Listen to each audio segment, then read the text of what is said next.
For now, we cross over to the Nairobi Safari Club, where journalists for human rights, Kenya, in partnership with the Kenyan National Commission on Human Rights, have converged to analyze the outcome of the nomination process and the objective of examining the role and performance of political parties and key political and electoral institutions in creating an enabling environment and supporting women aspirants during the 2022 party primaries. Now, reporter Yusuf Farah has been following up on the developments and should be giving us more details. Yusuf, if you can hear me, kindly bring us to speed.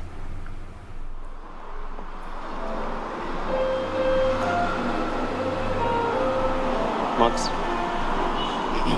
Yes, sir. Indeed, a very good afternoon to you, Jackie Wambiru. We're coming to you live from the Nairobi Safari Club, where we just concluded a breakfast meeting here, which was mainly focusing on the recently concluded party primaries and basically just focusing on the voices of women and the role that the different institutions represented here today did to advocate for the placement of women in these places. And right about now, Jackie, I would like to introduce assuarity, who is the manager of voter education in IEBC, just to bring us to speed on what has happened today and maybe what they as IEBC have been doing in order to ensure that the place of women is guaranteed in the forthcoming general elections. Thank you very much for speaking to us. Let's get right into it. First things first, as the Independent Electoral Boundaries Commission, what have you guys been doing to ensure that women get a place in the recently concluded party primaries and as we gear up to the forthcoming general elections? Thank you very much, Farah.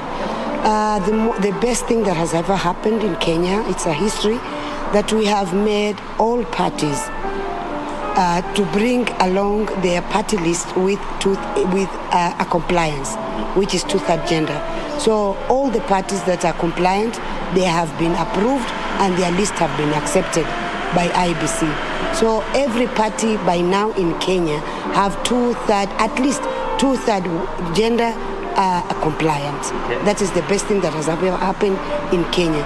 Another thing that we have done is even the party list of the nominations to these after elections, we have made sure that they are zebra also.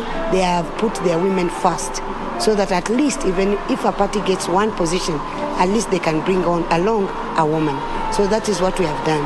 We are also started a coordinating committee for only women, where a consortium of many women organizations have come together and they are doing all matters done for women together. So that is how far we have gone with the women. Okay. You did mention earlier the issue about subsidized fees for women. How has this eased the coming of women to you guys so that they can get a placement in the registrar? It is good you've put that along, because people did not know. It is there in the Elections Act, that in the regulations, that we do half of what is the regular fees for all the positions, for all the SIGs. This is the women, the youth, and the disabled people, even the elderly. So if a fee is 5,000, they will pay only 2,500. So we are expecting more of them coming up, and for sure, in 2013 and 2017, the difference was big. 2013, the participation was about 5%. When we went to 2017, it was almost 19%. So we are seeing some changes in this. So we are hoping that more women can understand, and the youth and the people with disability understand that even the fees have been reduced to 50% of what the others are going to pay. And during the discussions throughout the morning today, another pertinent issue did come up, the issue of women being finding themselves in occurrences of violence, maybe being incited by people trying to intimidate them or something. Perhaps as IEBC, are you partnering with different institutions to ensure that the rights of women are respected as we are heading towards the elections? Yeah, we started something called ASAP, which is Election Security Arrangement Program, where we have all the stakeholders including ODPP, ORPP, NCIC, all the big stakeholders on security, even National Police Services.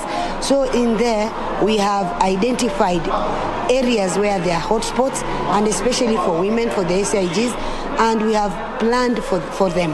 We have mitigation plan for them. And this we did a big inauguration on it, and we have included everybody on board so that we can do this together.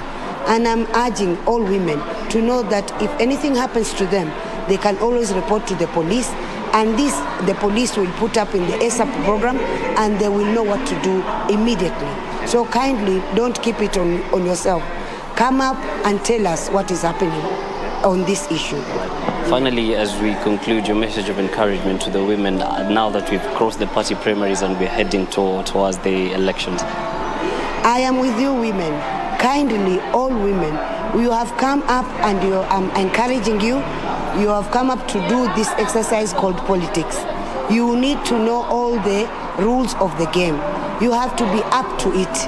Plan it properly, have good managers, and be ready to be rebattling whatever will come up, and be ready, make a very thick skin on it, but I'm sure you are going to make it.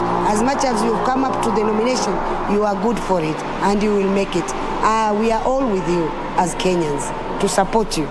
Thank you. Thank you very much for speaking to us. Well, there you have it, Wambiru, a word of encouragement there from the IEBC Manager of Voter Education. Of course, we'll be bringing you up to speed on this story in our subsequent bulletins with more of this. But from now, from me here at the Nairobi Safari Club, back to you in studio.